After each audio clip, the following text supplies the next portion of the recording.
But basically, what that means is, for college students, we save you money on textbooks. How many of you guys were in college in the last 5 or 10 years? Looks like quite a few. You guys are young. Beautiful crowd. So, as you know, textbooks are expensive, right? I spent a whole lot of money on textbooks, and I hardly ever cracked the spine of about half of them.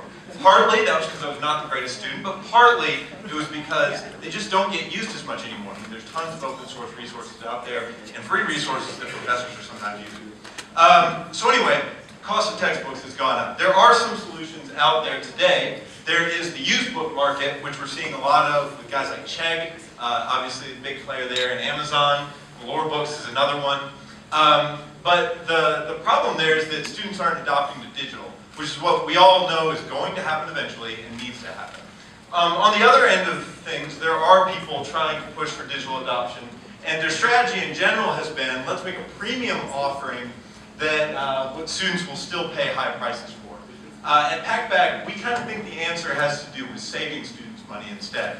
So what we've been doing is working with publishers over the past about 2 years, and we've got now about 3,200 titles in our catalog for students to rent on our daily model. We also have 10 publishers that we're working with currently. And we were able to do a really successful pilot at Illinois State University just down the road, where our co-founders went to college. And so what we were able to see is that students will use this daily rental model, and it does make money for publishers. So the thing about used book market is it does save students money, but it obviously leaves publishers out of the loop. And when the average book is sold in the used market 5, 6, 7 times, it really is taking a hit on a lot of these guys. So what we've done as we've been building our catalog of books that we can actually rent out on our daily model is show price comparison of the lowest prices to get books used or rent them across the web. So that means for the X 100,000 books that we don't have in our inventory to actually rent on a daily model, we'll show you the lowest price on Amazon, lowest price on Chegg, Valor Books, Book Renter, wherever there is. Using this, we've been able to, we don't get quite as much, I guess, we don't get as high of a percentage of each rental that we would if we were doing the daily model with these, but it does allow us to get users. And right now, our big focus is on user traction, as well as getting students to know the Packback brand. So one of the biggest pushes that we've had and successes we've had in the form of marketing has been our brand ambassador program. We found that because we're such a grassroots, student-led movement, I mean, our co-founders were in college as they were getting this thing off the ground and got our first little bit of funding. Because of that, though, our story really resonates with students, and that's what I think our real strength is. Where a lot of the press in the world of publishing these days has been pretty negative, to be honest. There's a lot of talk about the rising cost of textbooks, but not a lot of great, exciting talk, with the exception of Packback. Being on Shark Tank exposes us to a lot of people, added a lot of, I guess, a lot of credibility to our name. We've got a lot of great press all over, not only locally here in Chicago, but nationally, and we're now working on our Series A round of funding. This is winning. Adoption of digital education content opens greater market opportunity. I'm not sure about this slide. Nice. So what does this mean long term? Okay, so digital textbooks as they stand today, right, are just the exact same things they were in print, but in digital format. Fortunately, we think there's a lot more that could be done, and I think the biggest thing that we are missing right now is a building of community around each textbook and around subjects. So we've got the ability at Packback, and what we're working on is our sort of next phase, next generation, is an e-reader that will not only allow students to read their own book, but connect with other students reading the book, allow them to share resources they found helpful that were not in the book, and anything else that they want to get out to each other and out to the world. So, I think that's where I stop. Yep, that's it. Thank you.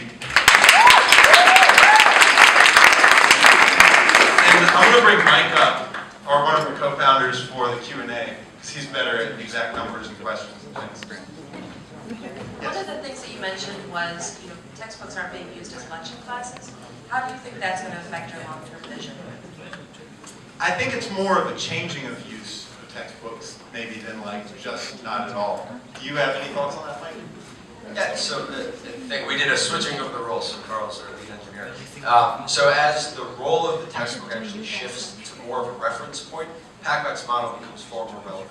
So it's tougher and tougher for learning companies and publishers to gain recurring revenue off of this product. They're really shifting towards more learning software products, and the challenge is we're at about an 8% digital adoption rate in higher ed. And so Packback's real role at an industry standpoint is serving as the catalyst for fast digital adoption. Once we can get students onto the format, for us, there's still a ton of green space out there as the book is used as more of a reference point.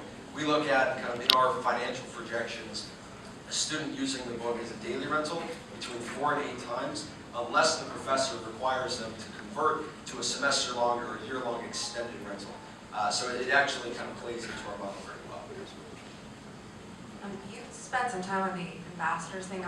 Can you talk a little bit more about that? Is that purely for marketing, or are they financially incentivized in some way to drive sales for you? Yeah, so brand ambassadors are one of our 3 core customer acquisition channels.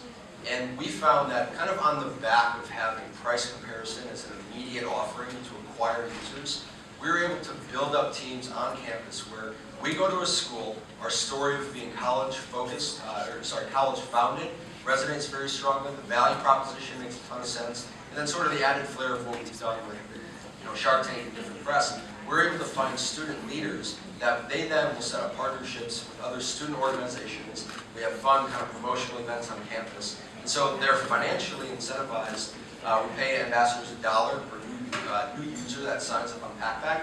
But really it's more about kind of having ownership in this grassroots movement. We have team office hours with Packback members. We have monthly Q&A with angel investors. And a lot of these students are really kind of aspiring entrepreneurs in their own right. And so they feel like they're kind of taking ownership in the movement.